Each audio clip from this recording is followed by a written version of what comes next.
Okay, so you know what HTTP services or web APIs are.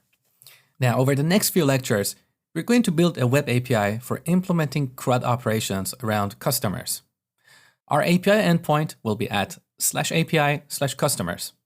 And here we're going to support a few different kinds of requests. To get the list of customers, we should send an HTTP GET request to this address. To get a single customer, we'll send an HTTP GET request and add the ID of the customer in the URL.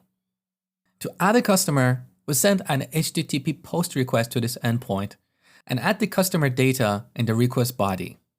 Now, in case you're confused about HTTP GET and HTTP POST, these are basically different request types.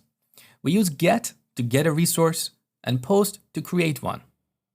Now, to update a customer, we'll send an HTTP PUT request to this URL.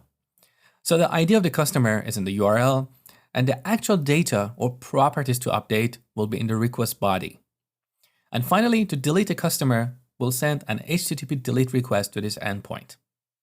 So what you see here, in terms of request types and endpoints, is a standard convention referred to as RESTful convention. REST stands for Representational State Transfer, and I know it probably doesn't make any sense to you, because it was originally part of the thesis of a PhD student. So let's put the theory aside and just focus on the practicality.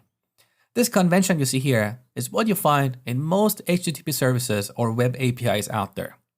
So we're going to follow the same convention to build a web API for CRUD operations around customers.